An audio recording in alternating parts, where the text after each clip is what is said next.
ফের আবারও একবার অন্তঃসত্ত্বা মহিলাকে মারধরের অভিযোগ ব্যারাকপুরে। শাসক দলকে কাঠগড়ায় তুললেন বিজেপি প্রার্থী কৌস্তব বাগচি। আবারও অন্তঃসত্ত্বা মহিলাকে মারধরের ঘটনায় সরগরম ব্যারাকপুরের রাজনীতি। কিছুদিন আগেই ব্যারাকপুর পৌরসভার 24 নম্বর ওয়ার্ডে অন্তঃসত্ত্বা মহিলাকে মারধরের ঘটনায় উত্তপ্ত হয়েছিল ব্যারাকপুরের রাজনীতি। আর সেই রেশ কাটতে না কাটতে এবার ব্যারাকপুর বিধানসভার অন্তর্গত টিটাগড় পৌরসভার 13 নম্বর ওয়ার্ড বড় মসজিদ পাক্কা লাইন অঞ্চলে অন্তঃসত্ত্বা মহিলাকে মারধরের ঘটনা ঘটে। পরিবারের অভিযোগ, টিটাগড় পৌরসভার 13 নম্বর ওয়ার্ডের বাসিন্দা মোহাম্মদ জাবেদ তাদেরই অঞ্চলে তার বোনের বিয়ের অনুষ্ঠানের প্যান্ডেল করার কাজ চলছিল, আর সেই প্যান্ডেল করাকে নিয়েই গন্ডগোলের সূত্রপাত।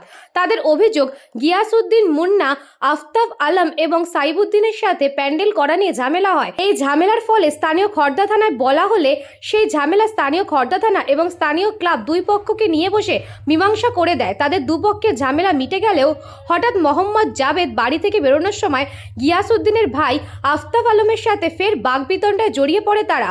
শুধু বাগবিতণ্ডা নয়, পরিবারের অভিযোগ, গিয়াসউদ্দিনের ভাই আফতাব আলম মুন্না এবং সাইবুদ্দিন মোহাম্মদ জাবেদকে বেধড়ক মারধর করে।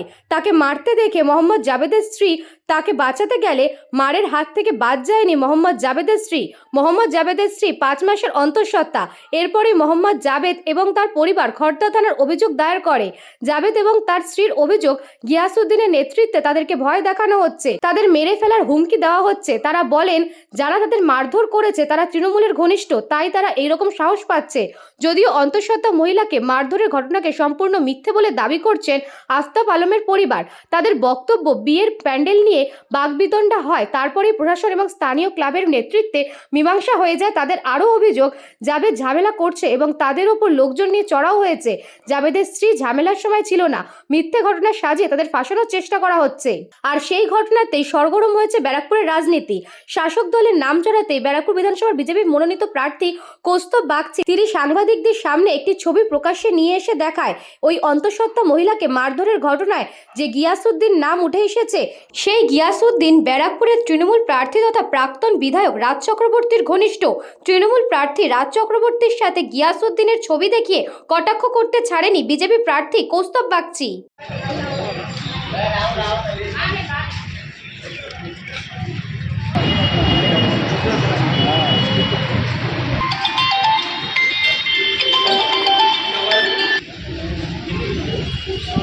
लोग फोटो निकाल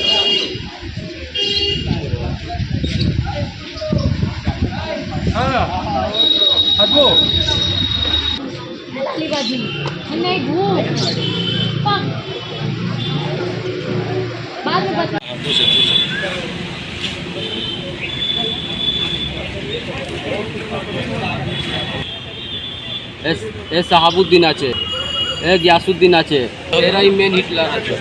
এরা 15 নম্বর ওয়ার্ডে থাকে, আমরা 13 নম্বর ওয়ার্ডে থাকি।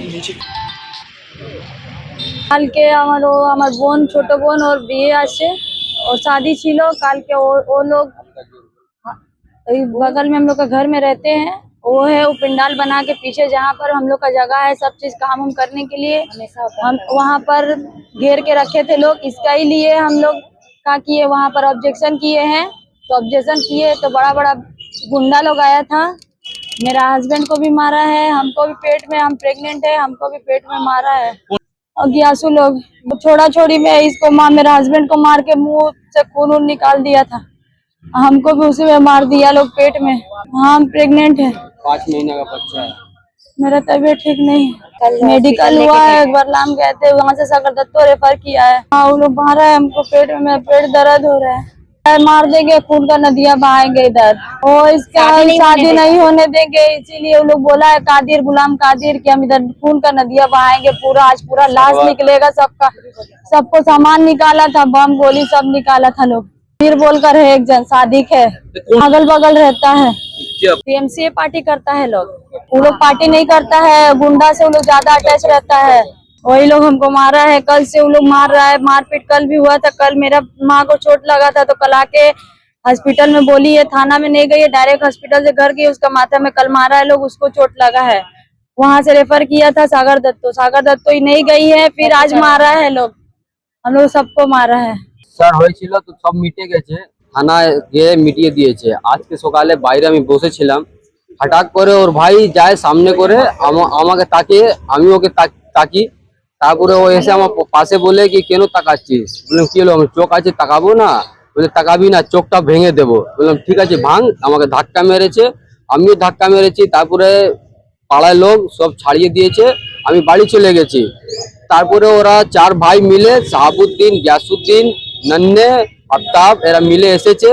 তারপরে সামান ফামান বলেছে বের কর, মার ধার। আমার বউর উপরে হাত ছেড়েছে, আমার উপরে হাত ছেড়েছে। আমি ইনজেক্ট হয়ে গেছি, পায়েতে লেগেছে, মাথায় লেগেছে। সামান বের কর। কি সামান ওরাই জানবে, আমি তো জানি না। আমির বলে একটা ছেলে আছে, আফতাব আছে, এরা বলছে সামান বের কর। ঝামেলাটা তো কিছু নিয়ে না, আমাদের পাড়ায় কিছু জায়গা ছিল, ওরা দখল করেছিল। তারপরে আমরা নাজির খান ওয়ার্ড কাউন্সিলরকে বলে খুলিয়ে দিয়েছি, প্রশাসন খুলিয়ে দিয়েছে। এবার ওদেরকে রাগ হয়ে গেছে কি আমরা সব থেকে মাস্তান আছি, আমাদের কথা কেউ শুনছে না, তাই নিয়ে ও আমাদের উপরে, পাবলিক উপরে অত্যাচার করছে।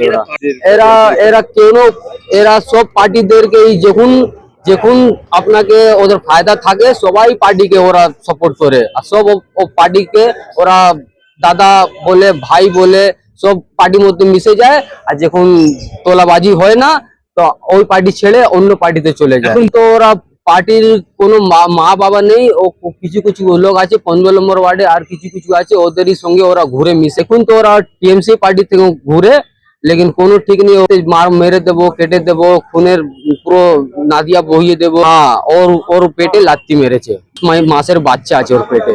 আর আমরা আতঙ্কে আছি। ওরা যখন তখন এসে বলছে কেটে দেবো, মেরে দেবো, এ করে দেবো, তোকে দেখাবো আমরা কত বড় আমরা এ আছি না আছি। আমরা পাবলিক सब ওইখানে লাইনে পুরো ভয়েতে আছি।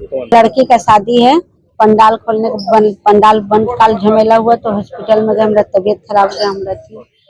फिर कल बोला ना गुलाम कादिर, गुलाम कौसर, गुलाम सादी, जुनेद, आमिर, आवेश, शोएब, सब कोई बोला माल निकाल, माल मारेंगे, शादी नहीं होने देंगे। गुलाम कादिर बोला कि सामान खून का नदिया बना दे। हम यही इंसाफ चाहते कि मेरा लड़की का शादी अच्छा हो जाए। लड़की का शादी इतवार के दिन बारात जाएगा और हम खाली मेरा आज हल्दी लगेगा। बोलिए सर हम क्या करेंगे, हम बहुत डरे हैं। एकदम बोला खून का नदिया। गुलाम कादिर बोला बार बार कि हम अपना लड़की को हम शादी नहीं होने देंगे, शादी नहीं होने देंगे। लोग का घर वहाँ पे है, हम लोग वहाँ पे, ये लोग पढ़ाई करता है और ये लोग आए दिन हमारे दरवाजे पे शादी करते हैं। जावेद का फैमिली जो है वो, और भी मोहल्ला का जो लोग है, सबको वहीं बोलता है करो, बोलता है ये तुम्हारा जगह है, यहीं करो, ठीक है। इसीलिए हम लोग उसको घेर दिया। और हम लोग क्लब में, जो हम लोग का क्लब का आदमी है, हम लोग उसको बोला है कि ये लोग हम लोग को परेशान कर रहे हैं, इसीलिए हम लोग यहाँ पे घेर दिया है, ठीक है। यहाँ पे घेरा हुआ है, इसके लिए लोग झमेला कर रहे हैं। बार बार बोल रहे बेटी का शादी, बेटी का शादी तो आज है, तब तो नहीं था। जब हम घेरा आज से पहले घेरा तब तो बेटी का शादी नहीं था। इसके बाद कल सर गए थे, सबमिट हो गया। इसके बावजूद भी मतलब हम लोग कुछ नहीं बोल रहा है। तभी बोला नाक कट गया, ये लोग का इतना बड़ा बड़कवा था, तब भी नाक कट गया। यही बात आज भी वही सुबह झगड़ा टिटकारी कर रहे हैं हम लोग। उसके बाद ये अफ्ताब अंकल है, मतलब हम लोग का कमेटी का ये लोग है, कमेटी वाला है, वहाँ देखता है, तो इन लोग से मतलब वो झगड़ा कर लिया। जो उसका बहू को बोला, उसका बहू को मारा वारा नहीं है, ठीक है, उसका बहू को नहीं मारा है, नहीं है, ठीक है। मारा पीटे तो जो वो तो वहाँ था ही नहीं। वही गुड़िया जो उसका बीवी है, जावेद का बीवी है, वो तो घर में, उसको सब तो उसका घर वाला तो उसको घर में ढुका रहा है, उसका घर में तो उसको घर वाला घर में ढुका रहा है, झूठ झूठ बोल रहा है। हाँ, हम लोग कंप्लेन कर रहे हैं थाना में। और उसके बाद हम लोग का घर में हम लोग कुछ भी नहीं बोला सर, आज इतना दिन से, लेकिन हम लोग कुछ नहीं बोलता है, तब भी हम लोग गाली देता है, हम लोग को गाली देता है। आज आके हम लोग को दरवाजा पे पीटे। कल हम लोग 8 बजे सुबह सोया था, इसके बावजूद भी सब आकर के हम लोग का दरवाजा पे, क्यों, ये कोई तरीका है बात करने का? हम लोग नहीं बोलते, इसका मतलब कुछ भी करेगा। আমার ঘরে এরা একটা ছোট জায়গা আছে, আমার ছেলেরা ঘরে পড়ে, ওরা জোর জবরদস্তি করে ওখানে বললো আমি মেয়ের বিয়ে করবো। ছোট জায়গা, 4-5 ফুট আমরা ঘিরে রেখেছিলাম। আমরা বললাম আমার ছেলে পড়ালেখা করে, আর তোমরা না করে পাশেই, জাস্ট পাশে একটা জায়গা আছে, ওখানে করলাম। ওরা বললো কি না আমি এইখানেই করবো। আমরা ঠিক আছে, পাশে আমার ক্লাব আছে, হ্যাঁ, ওইখানে আমি খবর দিয়ে দিয়েছি যে এরকম করে আমার সঙ্গে জোর জবরদস্তি করছে এরা। ঠিক আছে, ক্লাব শুনছিল। কালকে প্রশাসন এসে, ওরা প্রশাসনে জানালো, প্রশাসন এসে দেখলো, আমাকে বললো তুমি খুলে দাও, মেয়ের বিয়ে আছে, তুমি খুলে দাও। আমি সেটা প্রশাসনের কথা আর ক্লাবের কথা মেনে খুলে দিয়েছি। আজকে সকালে, কালকের এটা ঘটনা ছিল, আজকে সকালে বাইরে ওরা বলি টলি কি হয় বলছিল, না না গালাগালি, ঠিক আছে, আমার ফ্যামিলি আমার সব ঘরে ভেতরে, ঠিক আছে, ও গালাগালি করেছে। তারপরে ওই তর্কের মধ্যে একটা হাতাপাই এরকম হয়ে গেছে আর আফতাবের সঙ্গে।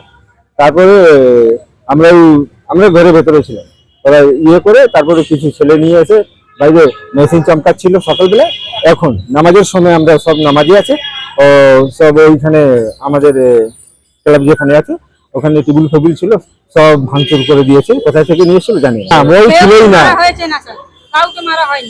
বউ ছিলই না, না না বউ মৃত কথা আছে, তো কথা এই যেটা বলেছে কি আমার বউকে মেরেছে, ও বউ ছিলই না ঘরের ভেতরে, ঠিক আছে। এই যেই হয়েছে দরজার বাইরে হয়েছে, ওর বউকে না। কোনো মহিলাদেরকে আমরা কোনো কথা বলিনি, কোনো মহিলার সঙ্গে আমাদের নেই। গত দুদিন ধরে রাজ চক্রবর্তীকে খুব মহিলা দরদি হিসাবে মানুষজন দেখছেন। একটা পারিবারিক গণ্ডগোলকে কেন্দ্র করে যত রাজ্যের কুৎসা, যত রাজ্যের কুরুচিকর মন্তব্য, যত মহিলা বাহিনীদের লেলিয়ে দিয়ে বাড়ির সামনে বিক্ষোভ দেখানো, তো এই বিষয়গুলো চলছে। আমি বলছি এটা একদিকে খারাপ বিষয় না, ওরা আমার হয়ে প্রচার করছে। এক তো রাজ চক্রবর্তীর সাথে লোকজন নেই, ওর যদি 10-12 জন সিকিউরিটি না থাকতো তাহলে হয়তো লোকজন দেখতো 2-3 জনকে নিয়ে রাজ চক্রবর্তী ঘুরে বেড়াচ্ছে। 10-12 জন সিকিউরিটি আছে বলে তাও 10-15টা লোক মনে হচ্ছে দেখতে। তো এখন ব্যাপার হচ্ছে রাজ চক্রবর্তী এইসবগুলো করছে, এটা বুঝতে পারছে যে ও হারবে বলে। আমরা টিটাগড়ে এটি ঘটনা ঘটেছে, কাউন্সিলর নাজির খানের কিছু অনুগামী, তারা ইয়াসু বলে একজন মানুষ, তিনি মুসলিম সমাজেরই মানুষ, যিনি আক্রান্ত, তাদের পরিবারও মুসলিম সমাজে। একজন মহিলা, তিনি অন্তঃসত্ত্বা ছিলেন, তাকে ইয়াসু বলে একজন ভদ্রলোক তিনি মারেন বলে অভিযোগ। এখন ভদ্রলোক না ভদ্রলোক নয় সেটা বিবেচ্য বিষয়, কিন্তু আমাদের তো বলার বাচনভঙ্গিটাই এটা যে আমরা ভদ্রলোক বলেই বলি। তো তার বিরুদ্ধে অভিযোগ, তিনি একজন 5 বছর 5 মাসের একজন অন্তঃসত্ত্বা মহিলাকে মেরেছেন, এবং যে পরিবারের মহিলাকে মেরেছেন তার পরিবারেরই লোককে এই মুহূর্তে ধরে পুলিশ থানায় বন্ধ করে রেখেছে, গ্রেপ্তার করে রেখেছে, ডিটেইন করে রেখেছে। গ্রেপ্তার কথা বলাটা ঠিক হবে না, ডিটেইন করে রেখেছে। অথচ এই যে ইয়াসু বলে লোকটি, যার বিরুদ্ধে এত অভিযোগ, তার বিরুদ্ধে পুলিশ এখনও নির্বিকার। তার প্রধান কারণ হচ্ছে এই রাজ চক্রবর্তীর আশীর্বাদ ধন্য হচ্ছে এই ইয়াসু বলে ভদ্রলোকটি। আমি আপনাকে ছবিটা এই জন্যই দেখাচ্ছি, এবং শুধু একটা ছবি না, আমাদের কাছে এরকম একাধিক ছবি আছে, যাতে করে আপনারা দেখলে বুঝতে পারবেন এই ইয়াসু বলে ব্যক্তিটি রাজ চক্রবর্তীর কতটা ক্লোজ, কতটা মানে একদম কাছের জায়গায় বিলং করে। কয়েকদিন আগে রাজ চক্রবর্তী একটি পারিবারিক বিবাদ এবং একটি মহিলা তার ব্যক্তিগত জীবনে কিছু সমস্যা এবং সেটা নিয়ে তিনি হসপিটালে ভর্তি হওয়া নিয়ে আমার কিছু বক্তব্য, যেটা আমি কখনোই সত্যের অপলাপ করিনি। আমি কোনো কথা বললে তার সপক্ষে যথেষ্ট প্রমাণ রেখে সেই কথা আমি বলি। আমার কাছে সেই সম্পর্কিত যথেচ্ছ প্রমাণ আছে বলেই আমি সেই কথা বলেছি, ইনক্লুডিং মেডিকেল ডকুমেন্টস, আমি বারবার বলছি।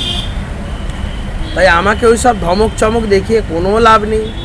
আমি মহিলাদের সম্মানের কথা বলছেন, আরজিকর ঘটনার ক্ষেত্রে, আরজিকরের এই ঘটনার পক্ষে প্রথম সারিতে আন্দোলনের মুখ ছিলাম আমি এই ঘটনার প্রতিবাদের ক্ষেত্রে। অভয়ার মা বাবাকে গিয়ে জিজ্ঞাসা করুন তাদের প্রতি কতটা সহানুভূতিশীল আমি প্রথম থেকে, ব্যক্তিগত স্তরে, দলগত জায়গার বাদ দিয়ে বলছি। তাদের পরিবারের সাথে যোগাযোগ রাখা থেকে শুরু করে সব জায়গায় যেখানে যেখানে মহিলারা আক্রান্ত হয়েছেন তাদের পাশে দাঁড়িয়েছি। এই কদিন আগে হাবড়া অশোকনগরের তৃণমূলের একজন পঞ্চায়েত সদস্য, একজন মহিলা একটা বাচ্চা মেয়েকে, একটা পক্সো কেসের ব্যাপার ছিল, সেখানে ভীতি ভয় প্রদর্শন করিয়েছিল। তারা মুসলমান সমাজের হওয়া সত্ত্বেও তাদের পাশে থেকে আইনি সহায়তা দিয়েছে। রাজ চক্রবর্তী বলছেন আমি মহিলা বিরোধী।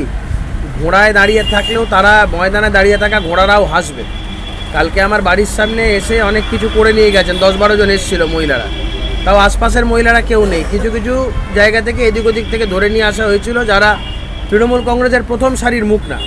আমি রাজ চক্রবর্তীকে জিজ্ঞাসা করবো, আপনি যে এত বিক্ষোভ বা এত এজিটেশন করছেন, আপনার সাথে ব্যারাকপুরের লোকজন কোথায়, আপনার সাথে টিটাগড়ের লোকজন কোথায়? সাথে যদি 10-12 জন সিকিউরিটি না থাকে, ওটা 3-4 জন আছে, এর বাইরে কেউ নেই। তাই সত্যের অপলাপ করবেন না। আপনি বরং আজকে একটা প্রশ্নের জবাব দিন, যে এই যে 5 মাসের অন্তঃসত্ত্বা মহিলাটিকে আপনার দলের একজন, আপনার অত্যন্ত কাছের একজন মানুষ, আপনার সহযোগী, তিনি এই যে আক্রমণ করলেন, তার প্রেক্ষিতে আপনার দল বা প্রশাসন যে প্রশাসন আপনাদের কথায় ওঠে আপনাদের কথায় বসে, তারা কি ব্যবস্থা নিচ্ছে? দেখুন, পরিবারের লোকজন জানবে তারা কি করেছে। আমাদের কাছে ইতিমধ্যেই দেখুন, আমি আপনাকে এই কথাটি যখন বলছি, আমি খুব কশাস এই বিষয়ে, যে পরিবার কিছুক্ষণ পরেও হয়তো একটা বিরূপ স্টেটমেন্ট দিতে পারে। কারণ আমরা তো এই কথাই বলছি, মারছেও মুসলমান, মরছেও মুসলমান। যেহেতু মুসলমান সমাজের তাদের মমতা বন্দ্যোপাধ্যায় বা তাদের দলের প্রতি আস্থা অনেক বেশি, আমাদেরকে তারা খুব একটা আস্থাভাজন বলে মনে করে না। আমার এই কথা বলতে কোনো রকম দ্বিধা বা দ্বন্দ্ব নেই, কিন্তু আমি এই কথাটা যখন বলছি, আমি খুব কশাসলি এই কথাটা বলছি যে সত্য ঘটনা যেটা হয়েছে এবং এলাকার মানুষজন আমাদেরকে যেটা জানিয়েছে, আমাদের সেই সংক্রান্ত বেশ কিছু ফুটেজেসও আমাদের কাছে রয়েছে। তো সেই জন্য বলছি, মহিলাটিকে যাকে আক্রমণ করা হয়েছে, যিনি আক্রমণ করলেন, তার পাশে রাজ চক্রবর্তী থাকবে না যিনি আক্রান্ত হলেন তার পাশে থাকবে? এই প্রশ্ন আমার রাজ চক্রবর্তীর কাছে, যিনি দুদিন আগে এত বড় বড় কথা বলে এলেন, দুদিন যেতে না যেতেই তার দলের লোক এই ধরনের ঘটনা ঘটিয়ে বসলেন। এটা কথায় আছে, ধর্মের কল বাতাসে নড়ে। আমার বিরুদ্ধে যত কুৎসা, যত অপপ্রচার, যত সত্যের অপলাপ করবেন, তত আরও বেকায়দায় পড়বেন। ওয়ার্ডের কাউন্সিলর নাজির খান, তারই অনুযোগীরা, তারই সহযোগীরা এই ঘটনাগুলো ঘটিয়েছে এবং এই গ্যাসুকে আড়াল করার জন্য ইতিমধ্যেই রাজ চক্রবর্তীর একটা জেহাদি বাহিনী আছে এখানকার। সেই জেহাদি বাহিনীরা ইতিমধ্যেই তারা নেমে পড়েছে সমস্ত দিক থেকে ঘটনাটাকে আড়াল করার জন্য। বিভিন্ন লোকজনকে থ্রেট থামারি দেওয়া হচ্ছে। Krishna পালিতের report, news Banga time. St. Augustine's Day School, Barrackpur. Success for every child. Admission open 2026 to 2027. Contact number 9007934555. JM jewellers Ichapur Anandamath. আমাদের মেকিং চার্জ 3%। আমাদের লাইভ দেখুন JM জুয়েলার্স ফেসবুক পেজে প্রতিদিন রাত 7:35 আমাদের ভিডিও শেয়ার করলে পেয়ে যাবেন সোনার নাকছাবি একদম ফ্রিতে। ঠিকানা ইছাপুর আনন্দমঠ, উত্তর 24 পরগনা। যোগাযোগ 7439131404। আমাদের অনলাইন ডেলিভারির ব্যবস্থা আছে।